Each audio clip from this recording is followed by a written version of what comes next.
We're going to talk now about sort of the second part, and one of the challenging parts of focus groups is the developing of the questions. As we said earlier, the questions, when you ask them, it sort of sounds like you just thought of them at that minute. At that Well, moment. if they're good ones. Good ones. It sounds like you just Well, thought. often when I'm asking them, I'll have them in front of me, but they're written out in a conversational style. And so I might glance down at the question and then look at people as I'm asking them. But one of the things to think about is that when you have questions, that you have to be careful about how many questions you're putting in. Earlier we said 10 to 12 questions in an hour and a half to a 2-hour focus group. If you have a shorter amount of time, you're going to have fewer questions, but you won't have time for a large number. If you have 15 to 20, 25, you're going to have a great deal of difficulty. Also, if you have 25 questions in a 2-hour focus group, you can see that what you're setting yourself up not to go in depth because you don't have time to have a conversation. Yeah. That's more like survey question kinds of questions. So there's a difference as to how you even think about focus group questions. Here's my visual.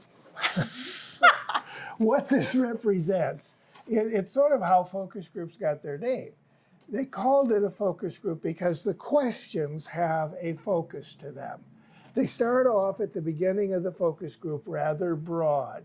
And as the focus group continues, the questions become more specific, more focused on the topic that is of interest to you. The most important thing that you want to know is often not the thing you start with. And this is often a confusion for people. They assume that you start with the most important questions, but not in a focus group. And if this were a timeline, the most important questions would be these key questions. We call them key questions because they get to the critical purpose of why you're doing it. They occur probably 20 minutes after you've started the focus group. And you're doing that deliberately to help people kind of collect their thoughts, become comfortable with the group, get their memory sharpened about experiences. And then when you ask those questions, you'll get much richer information. If you ask them prematurely, you're going to get sketchy information that won't be nearly as in-depth. And so there's a series of questions we ask.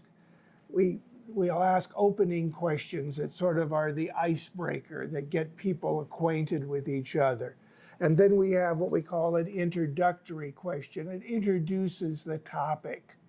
And then another category we call transition questions. And they're the ones that get us to the key questions, the drivers of the study. And finally, there's some ending questions. Now, the reason we have labels on those is that they're of different degrees of importance. That when you're doing a focus group study, not all questions are equal. Your key questions are the most important to you because that's where all of the critical information is likely to occur. The beginning questions, they might be of interest, but you're not likely to find a huge amount of wealth of information in those kinds of questions. So one of the key points to think about is not all questions are equal, and the key questions are the ones that you really need to be thinking about.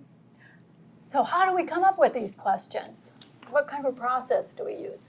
So the way we do it is that we'll start by physically getting together 3, 4, 5, 6 people who understand what the study's about, kind of understand the background, the purpose of the study.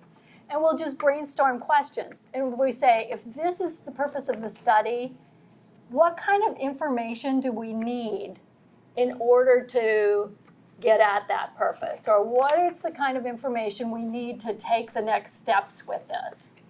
And so we'll sit around and we're just throwing questions out. And somebody will use here's our recorder. we'll turn this on, we'll record the whole thing, but someone also is taking notes of all the questions that people throw out. And some of the questions are just like, people will throw out questions and you think there's absolutely no way, like it would be illegal to ask that, like we cannot, inappropriate to ask that, but it might lead you to something else that is really a useful kind of question. And so we'll do that until kind of we peter out with information. And then we end that, and that's what the group's good for. The group is not good for this next part. So then somebody takes that list of questions back to their office, and they look through the list of questions, and what they're looking for is, what can we use as key questions? Because you think, oh, when you're developing a questionnaire route, you think, oh, I should start at the beginning. Mm-hmm. A very good place to start. Yes, except when you're doing focus group questions, then it's way easier to start with the key questions. That's like, what's really the heart of this study? What's the most important things, most useful kind of information we can get related to the purpose? And you start with those. Then we take those, and then once you've got those, you kind of put them in an order where it feels like there's a flow, like the conversation would naturally flow from this to this to this. And then once you've got your key questions, then you can back up and you can put in transition questions and introductory questions and ending questions. But start with the key. And then what we do is make them all open-ended, unless you very purposely want to ask a question that's not open-ended. But so in a focus group, it would be, instead of asking, did you like the training? Like, if that was something that people threw out, you change that to, how did you feel about the training? What did you think about the training? It's kind of more open-ended questions. Even how satisfied were you with the training is kind of a closed question because they have to answer it on related to satisfaction. So you want them all open-ended, and then you want all the questions conversational. So we strip out all the jargon, unless you're working with a group that uses the jargon, but otherwise you strip it all out. And the easy way to do this is to think, okay, if I was sitting down with a group of friends, what words would we be using? How would we talk about this? Because what you want to do is phrase things in the language that the participants in the group would use when they were talking about it. It's another way of making people more comfortable. So if you think about, if I were talking to my friends, if our neighbors were getting together and talking about this, how would we ask that question? That automatically makes them more conversational. Mm-hmm. And then what we do is we put them in a table, like in Word. We number all the questions. That just makes it easy to keep track if you're reviewing them or analyzing them. And then we put in how many minutes we think the question is worth. Because like Dick said, not all questions are worth the same amount of time. Some of those beginning ones, you're really just trying to get people comfortable and getting them to talk a little bit. So the key questions, you're usually going to have more time for those. So we just do it in chunks. Like, this is a 5-minute question, this is a 10-minute question, this is a 15-minute question. And then we add them all up, look at how much time we have. And often in a 2-hour focus group, we'll leave like 15 minutes flex time at the front, because not everybody's going to be there at the same time.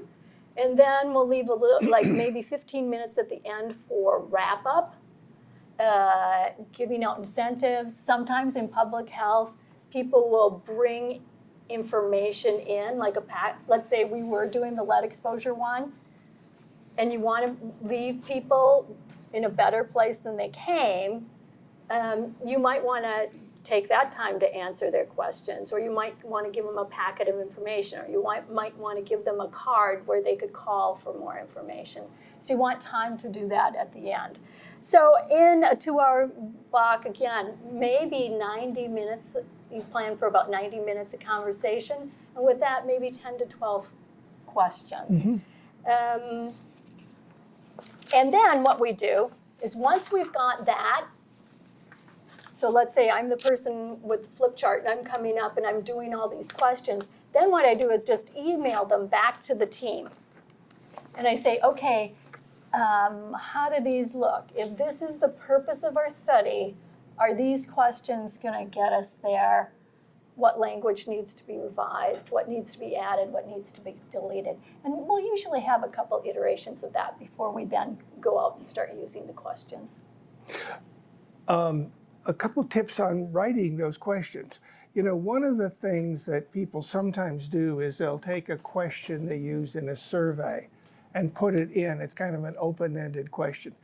Now, the problem is that in a focus group or an individual interview, you only hear the question. You can't read it.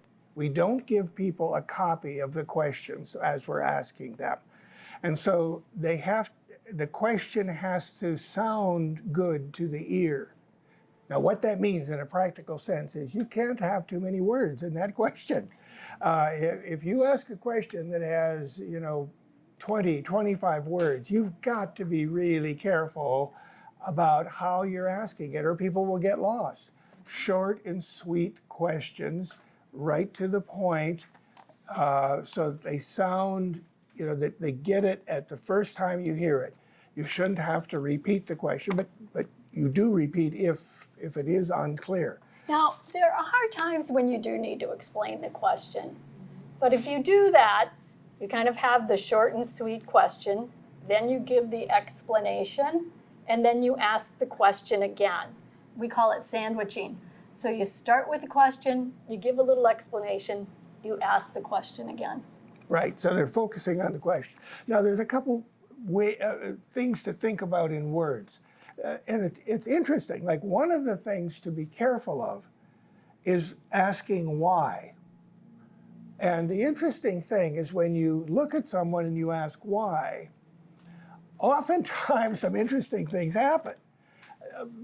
A fair amount of time people don't know exactly why. It may be something they haven't really thought about before. And if that's the case, they might be inventing an answer. It might be, and it's kind of embarrassing to say, I've never thought of it. I don't know why I'm doing things. It makes you sound like not a thoughtful, rational person. Why is a question that makes people a little defensive? Like, I have to come up with a good explanation for this. Yeah. And so there's a better way of asking it. You could ask them to tell me about the features that they like, or tell me about the things that caused something to happen. What prompted it? What led up to it?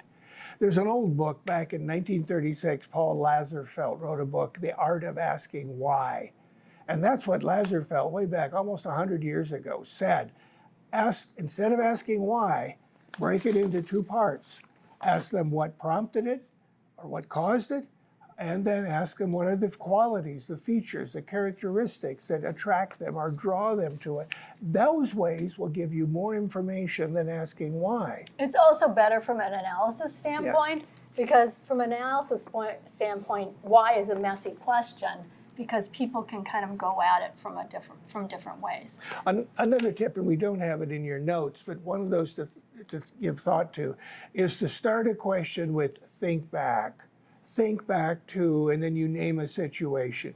You were doing something, something was happening. I want you to visualize that in your mind. And then tell us about the things.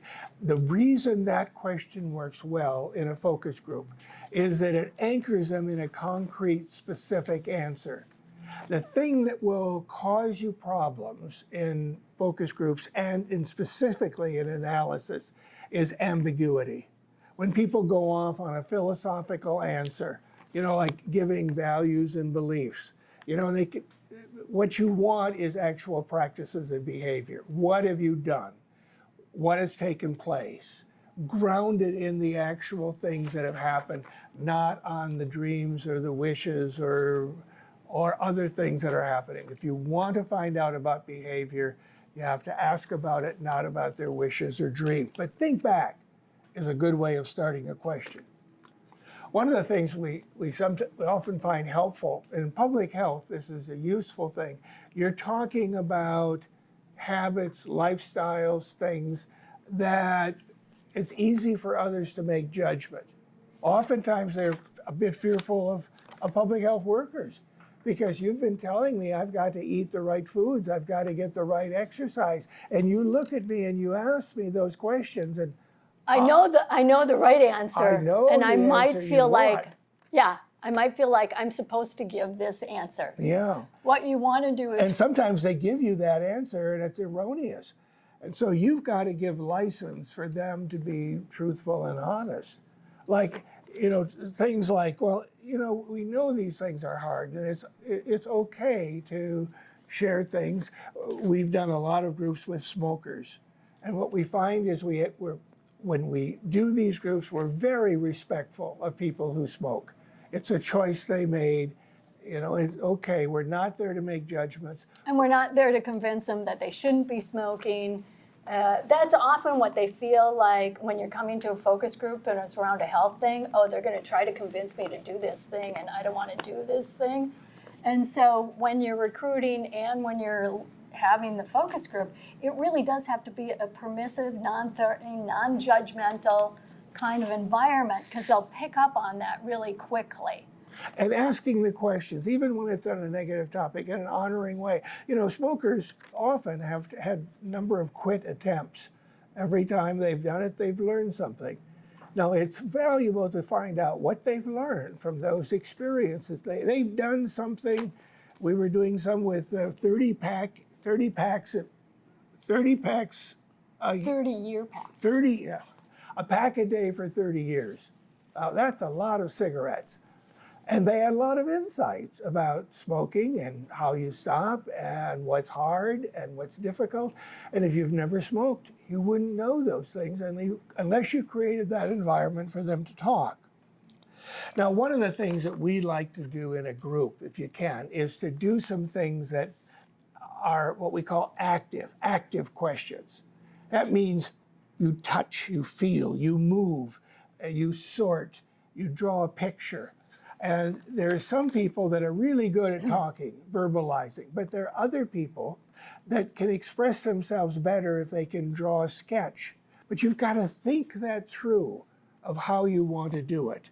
One of the more creative ones was we had a colleague who was examining attitudes toward breastfeeding with WIC mothers.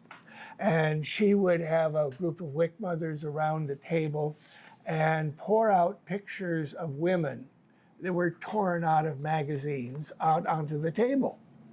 And she would say to these women in the group, now some of these pictures are women who breastfeed and some of them do not. And I want you to put them in the right categories. What she was trying to get was what were their perceptions of who does and who doesn't. Trying to figure out, do they have ideas about what kind of women do breastfeed, what kind of women don't breastfeed? And our friend Carol said, inevitably, in every one of these groups, they'd pick up a picture and say, this woman, she does. And say, others would say, how do you know that? Well, look at what she's doing. Look at what she's wearing. Look at the environment. Women who do this, they either, they do it or they don't do it. And she learned a lot just by having them going through that sorting exercise. Or there's other things. We've had people develop a flow chart. We want to know how something works. What's the first step, the second step, the third step, the fourth step? And a lot of things go in steps or have stages or phases. And it's interesting to give them a piece of paper and say, could you diagram that? Could you draw a picture of how that works using boxes or arrows? Now, some people that's hard to do. Others say, oh yeah, no problem. I can do that for you. Or we've had them draw pictures. I particularly like that picture you had them draw of the home health aide visit. Well, this was a number of years ago. The Minnesota Department of Health was actually thinking of developing a program for universal home visits for new parents.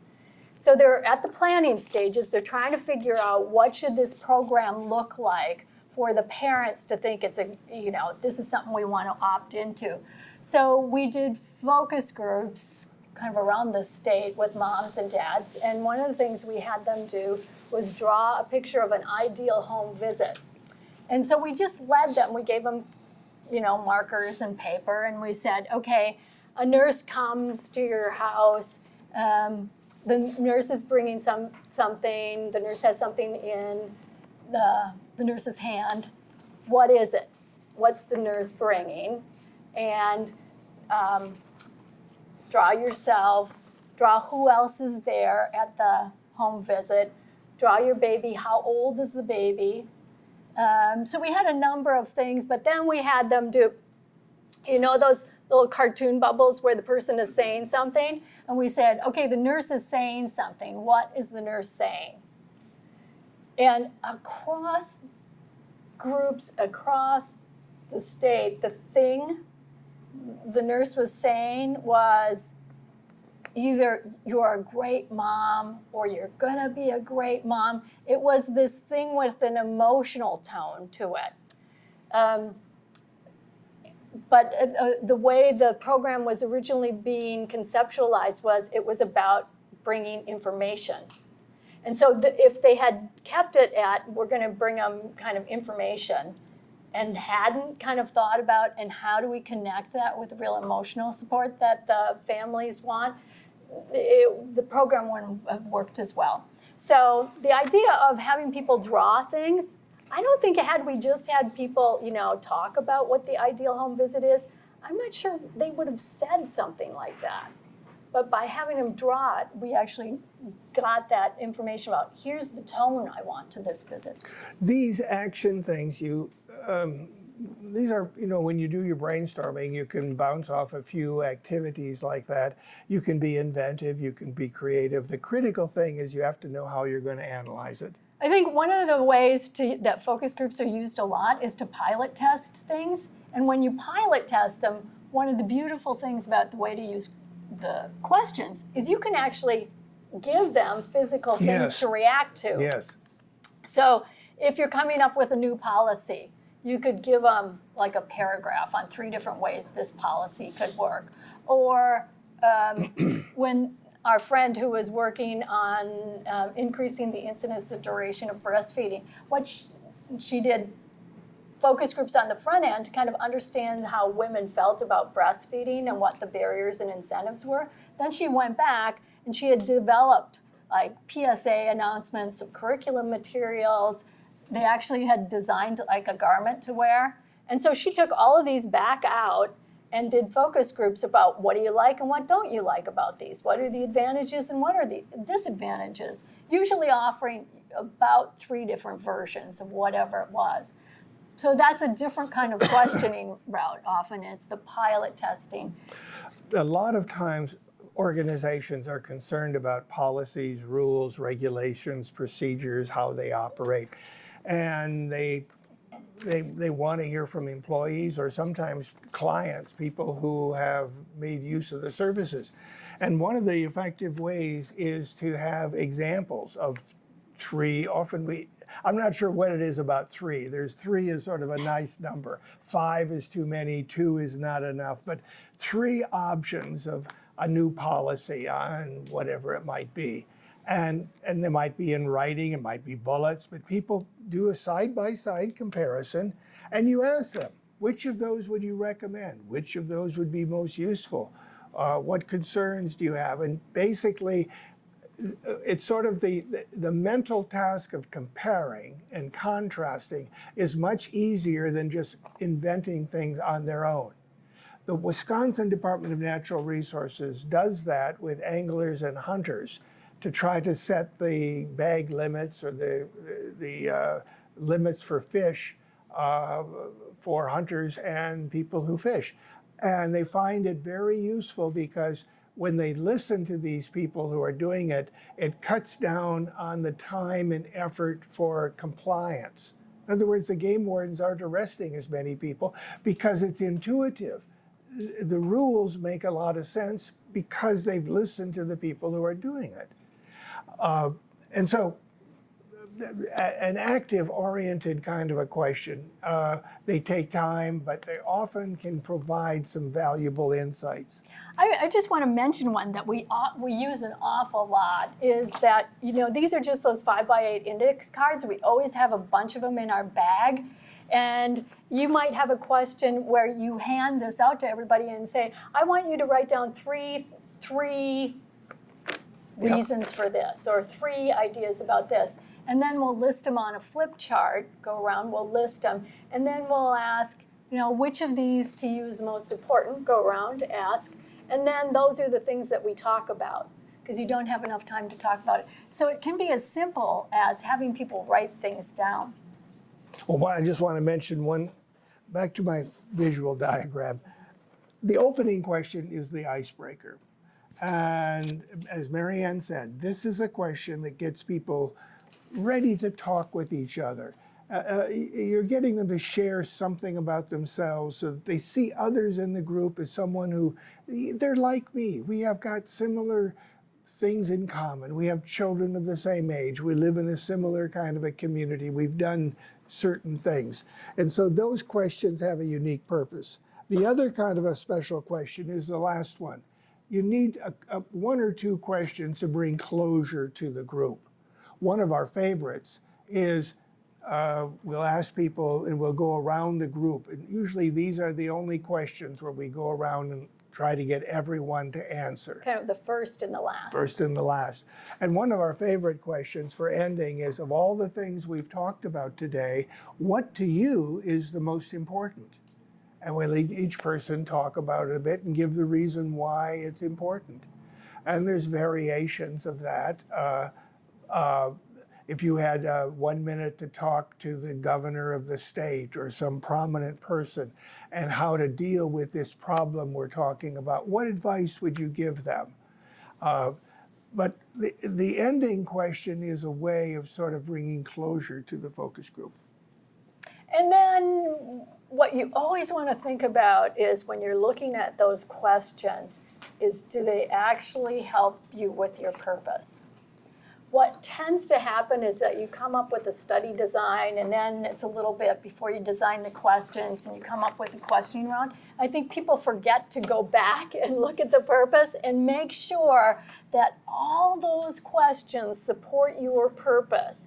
And what we try to do is get need to know question, not nice to know question. Because people kind of come up with all kinds of ideas and they go, wouldn't it be fun to know this? Or wouldn't it be nice to know this? And it'd be fun to know that, but it's not going to help you with your purpose.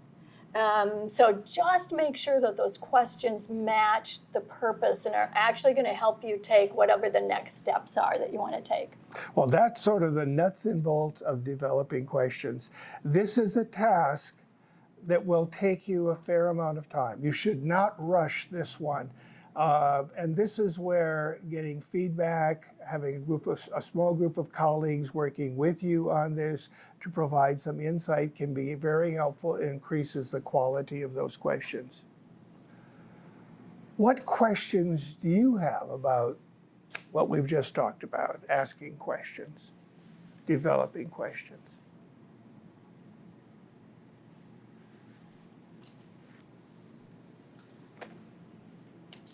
We're going to use our 10-second pause. Yes? How do you develop questions for people of different, different intellectual ability? So, if you're working with a group of, say, people who have intellectual disabilities or developmental disorders, how do you build questions that can accommodate that while still gleaning valuable insights from those folks? That's a good question, because that can happen in a variety of ways. It could be that there are people who have literacy problems. It could be people who have just intellectual problems of following and keeping track. We've done them with a variety of groups, and one of the things that helps is there are times where, now we had mentioned that we don't give the questions out in advance. But one of the things you might do is use a flip chart. And on each page, you put down one of the questions. And so you turn the page over, and the question is written in big letters. And we found that people who have, and again, you cannot ask a long question. It's short, very specific, but oftentimes if there's someone with a literacy problem or intellectual difficulty, seeing the question, or sometimes that's also helpful if you have people who are ramblers. You know, there are some people by their very nature, they'll see a topic and they go rambling off on some other topic. And to keep in mind, this is the question we're talking about, that can be helpful. The other thing that you might think about is often what we try to do is get a person like the people we're going to have in the group to help us from, and if you can, we'll put them on the research team to help inform us. If not, sometimes what we'll do is ask, can we have coffee with you? Can we have lunch with you? And we'll tell them about the study and, and we'll ask a lot of things like, is there anything about who the moderator should be that we should pay attention? And what kind of things, what kind of incentives would work with this kind of group? And sometimes we'll just ask them, about the questions and give us your feedback on these questions. So either having them on your research team or reviewing it with people like the people you're going to have, those are other options that you can use.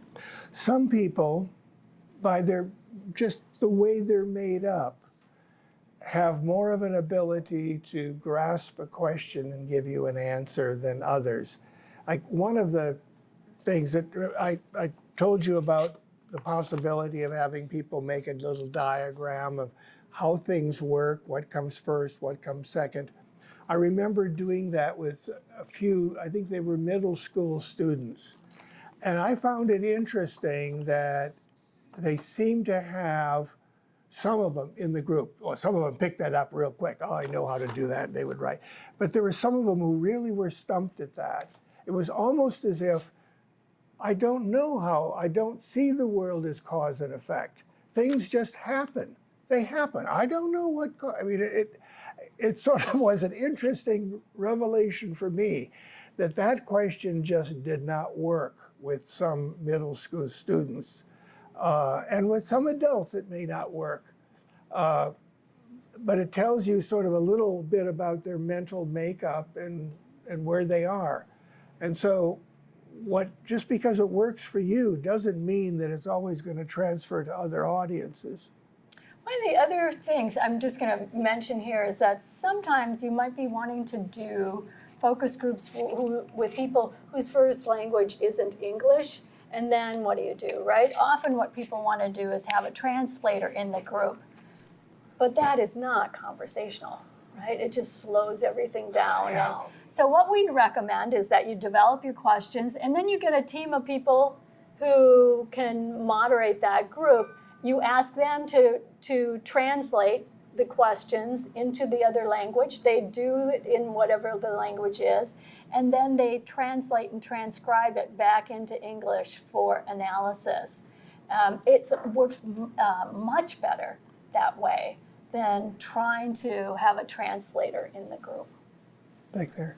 Any advice for knowing when to transition to a new question?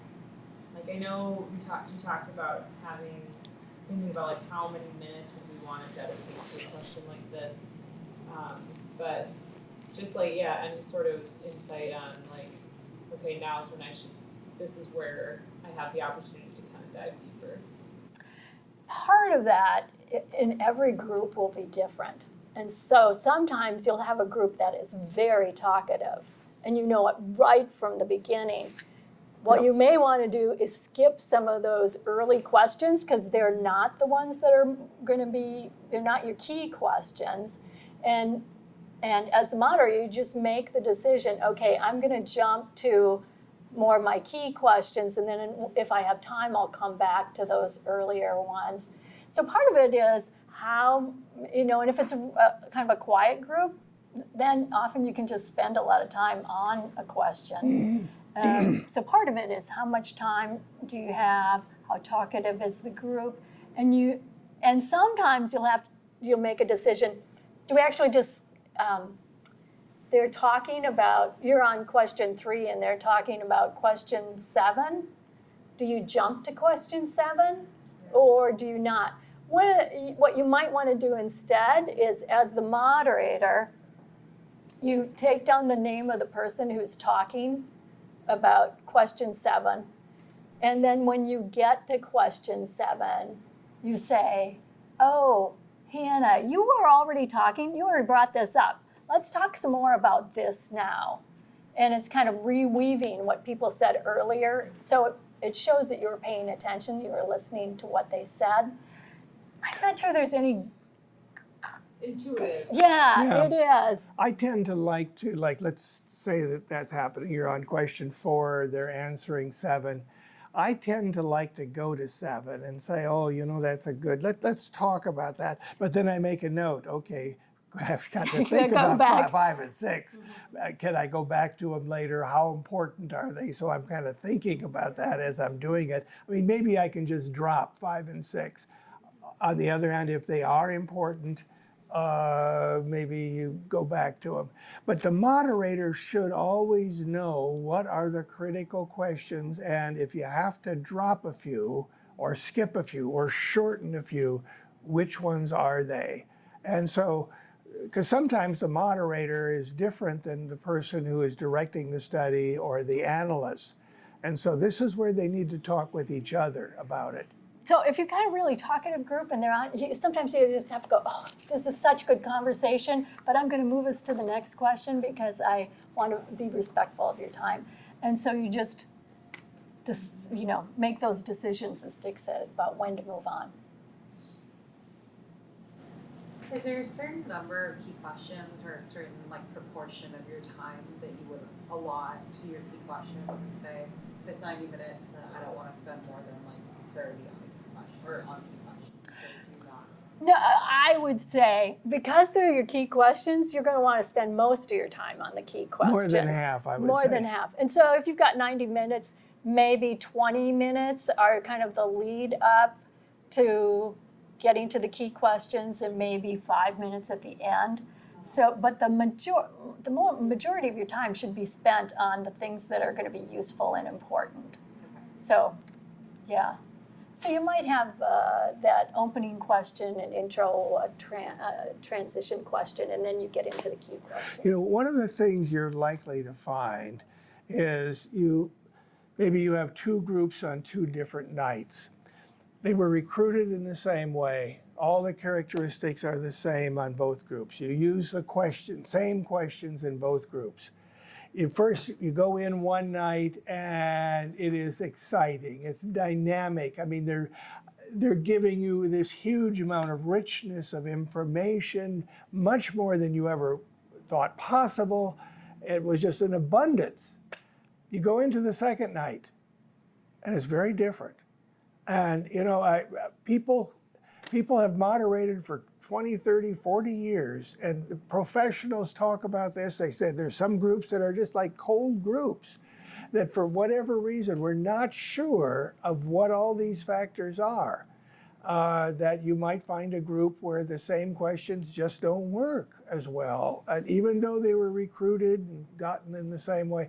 Now, that's one of the reasons why we recommend multiple focus groups. We talk about a series of 3 as being, and we're looking for a pattern that cuts across 3. But don't be surprised if there's some variation. Even though you're asking the questions the same way, the way people, it could be the makeup, the personalities, it could be the weather. It could be your energy level. Your energy. If you go in kind of low energy, at least for me, this happens. If I'm an introvert, and so I have to pay attention to how much energy I have during the day if I have an evening focus group, because if I don't bring energy to the focus group, the group will be low energy. Mm-hmm. And so pay attention to that too. Know yourself well enough to know what you need to bring to that group. It could be that the room is too big. Sometimes that ceiling is too high in the room. Who would think of that? But sometimes you go into a ballroom in a hotel with a huge ceiling, and it's like it isn't cozy. It isn't like the kind where you want to have. So nevertheless, you want to have your questions worked out as carefully as you can, but don't assume that each night or each day, each time you repeat those questions, you're going to get the very same answer. So that's why it's sometimes hard for us to answer the question. It can vary and from one time to another, and that's why you do a series of these, to see the pattern that cuts across. One more question? You mentioned this a little bit with language, but I'm curious about if, the way that you two operate with when you might not be part of, or often probably aren't part of, like a condition or a group that you're working with. So, culturally, if if you're white and they're not, or so when do you make that decision of bringing in someone else to moderate versus, you said that you do moderate focus groups of smokers, even though you're not smokers yourselves. Oh, that's it. We used to have kind of this kind of pat answer for Yeah. that. The moderator should be like the participants in the group. We have since kind of changed our views on that. And because part of what we think is that it's even more important kind of how you come to that group. And do you seem open? Do you seem like you care? Do you seem like you really want it? Does it seem like you have a reason to ask these questions? Are you Also- trusting? Are you the kind of a person I feel comfortable with? Is there a danger involved in some? A lot of people from America go out to other countries and ask questions that here in America, it's safe to answer them, but your life may be at risk in other countries on how you answer some of those questions. And oftentimes they know that, but we may not know that. But I think one of the things that we think about is when we're putting together those moderating teams, like who do we put together? Sometimes what we'll think about is we'll have somebody from the community and somebody outside the community. And the person from the community can kind of vouch for us and say these are okay people to talk to and they're going to respect the information we share with them and use it. But we can ask the questions, and because we're outside the community, they know they have to explain it more. And we came up with this because I was doing some in northern Minnesota on some reservations, and I was always teaming up with somebody else on the reservation, and we started out having her moderate. But we were getting really, really short answers to the questions, and I was not sure what to do, and I just said, let's switch and see what happens. And we got much richer information. Now, it was not because I was such a better moderator, it was because they knew I didn't get it and that they had to explain more to me. Otherwise, they're like, when she was doing it, I'm sure they think, why are you asking this? You know the answers. It seems so artificial. You already know this. Why are you asking? One of the important things, though, is you have a local person who is there to open doors and there are times where that person becomes the moderator.